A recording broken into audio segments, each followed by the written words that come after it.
Hello po, magandang araw po. Welcome back sa aking munting channel.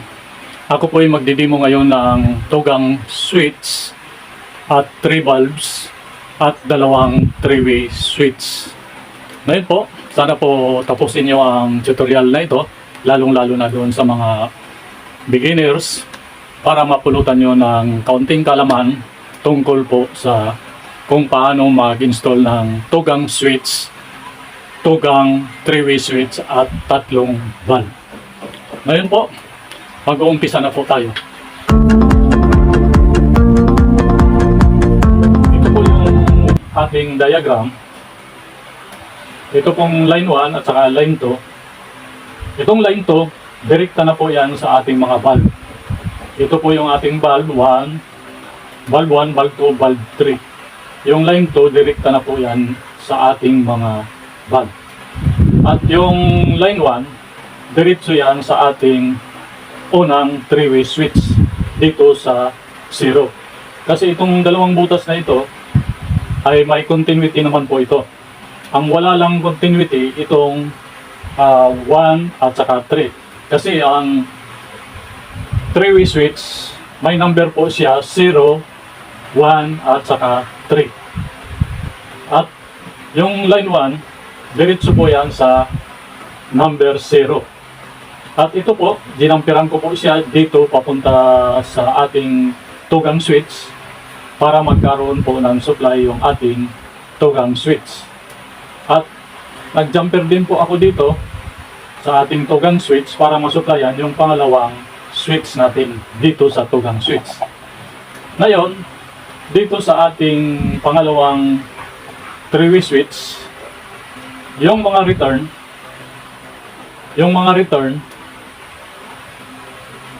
diretso na po yan sa ating mga switch.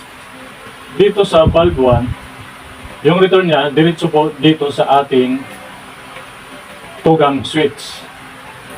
Dito sa may on. At yung valve 3, diretso din dito sa ating tugang switch sa pangalawang switch. Dito rin sa may on. Kasi itong tugang switch, control niya ang valve 1 dito sa unang switch at saka yung pangalawang switch natin sa tugang switch, control niya ang valve 3. At yung ating 3-way switch, control niya ang valve 2. Kaya yung return niya, diretso po dito sa ating pangalawang 3-way switch sa 0. Ngayon, ito po yung ating traveler. Dalawang wire po ito. Yung number 1 po, ito po yung ating number 1 at saka ito yung number 3. Yung traveler 1 natin, connected po siya doon sa pangalawa nating 3-way switch sa number 1. At yung pangalawa nating traveler, galing dito sa number 3, diretso din dito sa pangalawa nating 3-way switch sa number 3 din. Yung number 1, traveler natin na number 1, diretso sa number 1 doon sa pangalawang 3-way switch. Yung pangalawa nating traveler, mula dito sa number 3, diretso doon sa pangalawang 3-way switch sa number 3. Yan po ang ating diagram sa tugang switch at tugang 3-way switch at tatlong valves. Yan po. Ngayon po, mag-wiring na po tayo. Sana po na-screenshot nyo itong ating diagram. Inulit ko yung switch 1 dito sa tugang switch natin, control niya ang valve 1. Yung pangalawa nating switch dito sa tugang switch, control niya ang valve 3. Yung sa ating 3-way switch, control niya ang valve 2. Yan po. Sana na-intindihan nyo yung ating diagram at paki-screenshot na lang po para mapag-aralan nyo, lalong-lalo na doon sa mga beginners. Ngayon po, alisin ko muna ito. Lalagay ko muna dito para makapag-umpisa na po tayo. Ito na po yung ating nilagyan ko na po ng wire, yung ating line side. ito po yung ating breaker na 16 ampere para sa ilaw. At bago mag-umpisa mag-wiring, dapat nakaupo ito. Ngayon po, magsuot lang ako ng gloves. Yung isa, mamaya ko na isusuot. Ngayon, ito na po, galing dito, papunta dito sa ating junction box. Dahil dito natin pag sasama-samahin yung ating mga koneksyon. Unahin natin yung line 2 para step by step po makuha po nyo. Pag nagwa-wiring kayo, dapat unahin muna yung line 2 para iwas short. Kasi pag inuna nyo yung line 2, wala namang ibang tatakbuhan kundi papuntang receptacle, kundi kaya papuntang ilaw natin. Ito po, naglagay ako ng isang wire para masuplayan po yung ating dalawang bulb.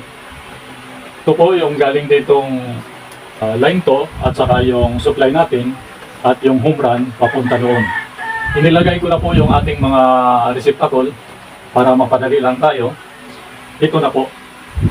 Ngayon, samahin lang natin itong tatlo para masuplayan na po ng ating line to. Ako po binabaluktot ko po ito para hindi po matalim dito. Ngayon, lagyan natin ng electrical tape. Ako po, for demo purposes lang po, manipis lang po yung ating nilalagay. Pero pag sa actual na, dapat makapal po ang ilalagay nyong electrical tape. Kung anong kakapal ng insulator ng wire, ganun din kakapal ang inyong ilalagay. Yan na po. Tapos na po tayo dito sa ating unang receptacle. Dito naman po tayo sa ating pangalawa at saka pangatlo. Ngayon po itong line to, isasama ko na po dito para itong tatlong ito magsama-sama na po sila. Ngayon po, itong tatlo, yung home run at saka galing dito, pagsama-samahin lang natin ito.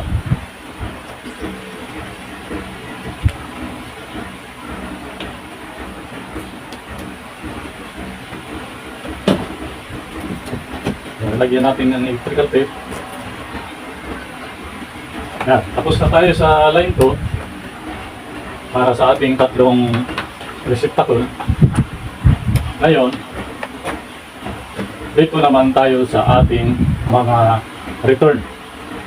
Ito pong return, valve 1, dito po sa ating tugang switch. Dito po natin ilalagay yung ating tugang switch. Kaya yung return, direkta na po yan sa ating tugang switch. Yan, ito na po. At yung valve to, dito po natin ilalagay yung return niya para sa ating 3-way switch. Kasi ang valve to, control po siya ng 3-way switch. Kaya dito natin patatakbuhin yung ating return. Yan na po siya. At ito naman pong valve 3, dito po natin patatakbuhin sa ating tugang switch para po sa ating valve number 3. Yeah. Ngayon, dito naman tayo sa ating line 1. Ito po yung ating line 1. Ngayon po, maglalagay ako ng isang wire para papunta dito sa ating unang 3-way switch.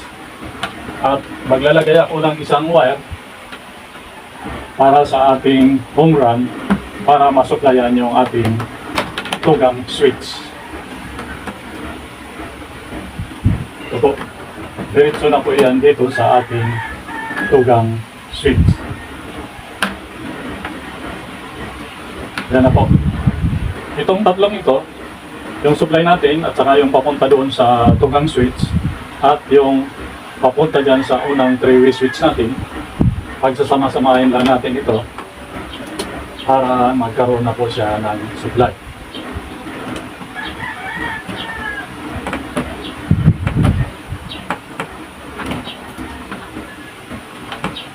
Ito po, binabaluktot ko po ito para hindi po matalim dito. Yan natin ang electrical tape. Sabi ko nga kung ano ang kakapal ng insulation ng wire, ganun din kakapal ang ilalagay nyo pag sa actual na. Ako po for demo purposes lang po, manipis lang po yung ating nilalagay. Yan, tapos na tayo sa ating line 1 at mayroon na pong supply yung ating unang 3-way switch kasi yung dalawang 3-way switch dito natin ilalagay. Yung tugang switch dito natin ilalagay. Kaya mayroon na po siyang supply para sa ating line 1. Ngayon po, ilalagay naman po natin yung ating traveler. Kasi ang 3-way switch, mayroon po yan traveler. Dalawa pong wire. Kasi sabi ko nga kanina, yung number 1 at saka number 3, at doon din sa pangalawang 3-way switch, number 1 at saka number 3. Lalagay ko na po itong wire, ating traveler. At ito naman po, diretso naman po ito dito sa ating pangalawang 3-way switch. Ito na po yung ating traveler. Yan, ito na po yung ating traveler. Ayun po. Ito po yung ating 3-way switch. Ito po yung ating 3-way switch. May number po siya 0 at 1 and 3. Ito pong 0, common po ito. Ito pong dalawang butas, may continuity po ito. Ito lang ang wala, yung 1 at saka 3. Kaya yung ating line 1, dito natin ilalagay sa 0. Ito po yung ating line 1, lalagay ko na po dito sa 0. Yan. At yung ating traveler, ito po yung ating number 1, dito ko po ilalagay sa ating number 1. Yan. Although, pwede naman po siya magkabaliktaran, pero sundin natin yung ating number na yung sa 1, ilagay natin sa 1. Kaya nilagyan ko po ng tagging para yung para sa 1 ay doon natin ilalagay sa 1. At yung para sa number 3, sa number 3 natin ilalagay. Kalagay na po. Ayun. Ipipix ko na po. Tapos tapusin natin muna ito para masundan nyo step by step. Ayan, pantay lang po. Yan. Lagay na natin yung ating atip. Yan. Ngayon, dito naman tayo sa ating tugang switch. Ito na po yung ating galing dito sa ating line 1, yung supply. At ito po yung ating return para dito sa ating valve 1. At yung ating return para sa ating valve 3. Nandito naman po yung ating diagram. Ayan po, ito po yung ating tugang switch. Ito po yung ating tugang switch. Kailangan natin mag-jumper dito. Ito po, may jumper po siya para masuplayan yung ating pangalawang switch. Ang pag-jumper po, dito po sa may off. Kasi yung return, dito natin ilalagay sa on. Ito po, may nakalagay na po akong pang-jumper. Lalagay ko na po dito sa may off. Yan po. May jumper na po tayo. Ngayon, yung ating line 1, ito po, dito natin ilalagay sa may unang switch, dito po sa may jumper. Ito na po yung line 1 natin. Lalagay ko na po. Yan. At ito na po yung ating valve 1 na return. Dito natin ilalagay sa unang switch. Dito po sa may on. Yan, dito po sa may on. At ito naman po yung ating valve 3. Dito naman po natin ilalagay sa pangalawang switch. Dito sa tugang switch natin. Kasi control po siya ng tugang switch, yung valve 1 at saka valve 3. Yung valve 2, control siya ng ating 3-way switch. Okay na po, pipix ko lang. Pantay lang. Yan. Yun, lalagay natin yung takip. Yan. At dito naman po tayo sa ating pangalawang 3-way switch. Tulad ng dati, yung number niya, 0 at saka 1 and 3. Yung return, dito natin ilalagay sa 0. Kung kanina, nilagay natin sa unang 3-way switch yung ating supply, yung line 1, dito sa pangalawang 3-way switch, yung return ang ilalagay natin dito sa 0. Ito na po yung 0. Ito yung return, ilalagay ko na po dito sa may 0. At ito naman po yung traveler. Ito po yung ating traveler. Yung number 1, dito natin ilalagay sa number 1. Yan. At ito naman po isa, dito natin ilalagay sa number 3.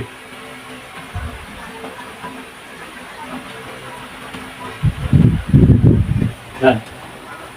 Tapos na po tayo. Ipipix ko na lang po.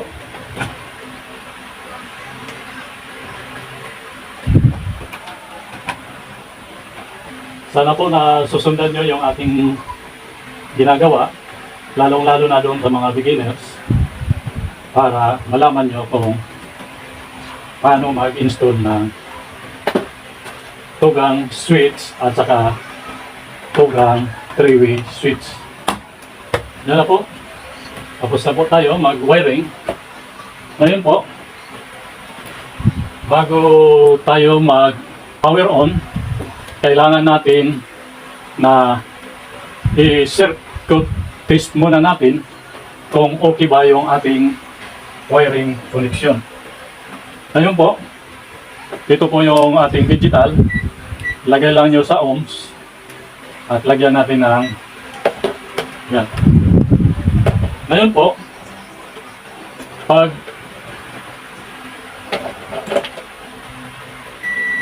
yan, tumutunog po siya. Yung aking digital functional naman, pag nilagay ko po dito sa line 1 at saka line 2, pag tumunog po siya, ibig sabihin may mali sa ating wiring connection. Pag hindi po siya tumunog, ibig sabihin okay po yung ating ginawa. Ngayon po, ilagay ko na po dito sa line 2 at saka sa line 1. Yan po, hindi po siya tumunog. I-short ko lang. Yan, tumutunog naman. Hindi po siya tumunog. Ibig sabihin, okay po yung ating wiring connection. Ngayon po, i-terminate ko na po dito sa ating breaker at dapat palagi ito naka-off na ating breaker.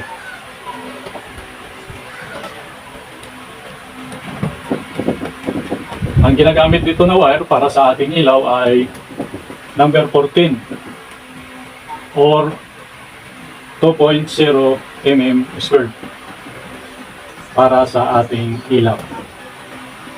At dito sa ating breaker na 16 ampere.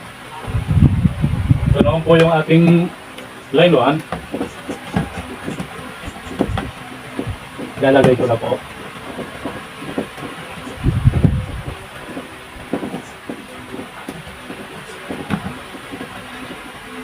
Yan, higpitan lang po. Yan. Nagpit na po. Ayan po, ilalagay natin yung mga valve.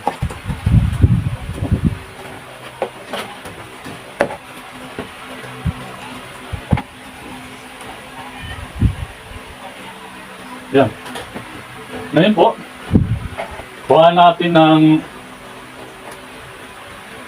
supply kung mayroon bang supply yung ating breaker. Set lang sa AC at saka isilik sa volt at lagyan natin ng ilaw. Ngayon, susukatin natin kung mayroon bang pumapasok na voltahe dito. Dito natin susukatin sa ating galing sa service entrance. Ito po. Ngayon, nakasit na po sa AC at nakasilik sa volt. Susukatin ko na po. Yan. Hindi nakikita. Yan po, may 214.4. Ibig sabihin, may supply po tayo. Ngayon po, i-on ko po at kukunan din natin ng supply dito kung mayroon bang supply dito na pumasok.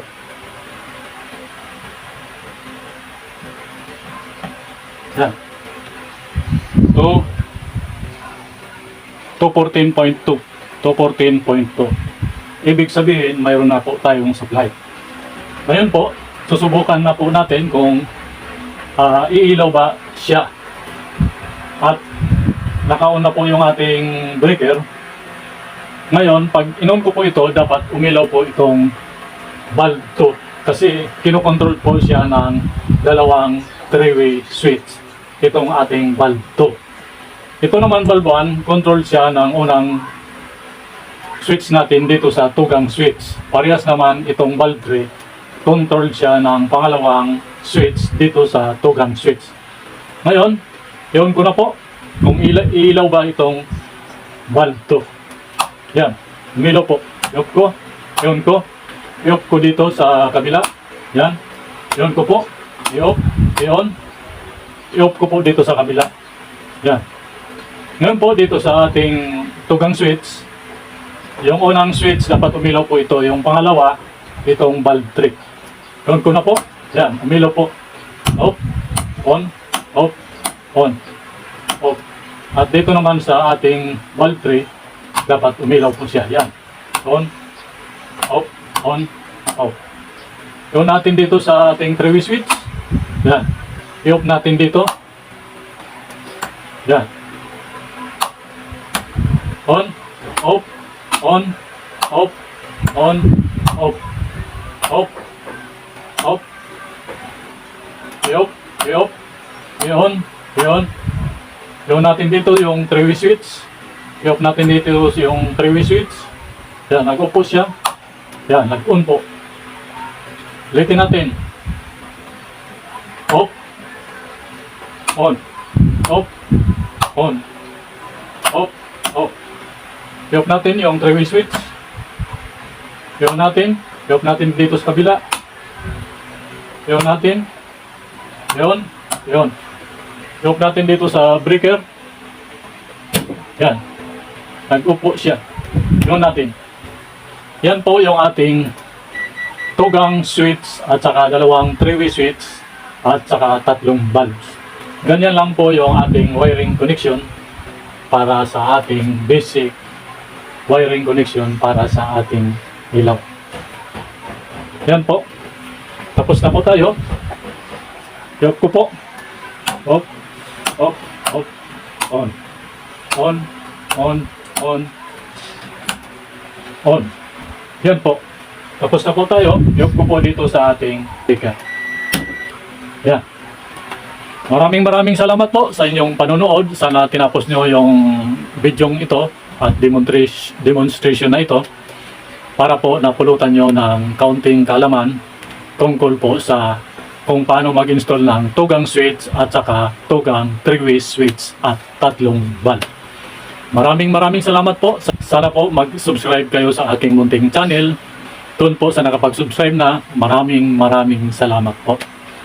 Sana po mag-subscribe kayo sa aking munting channel at marami po kayong makukuha ang kalaman tungkol sa basic electrical wiring connection para sa ating bahay.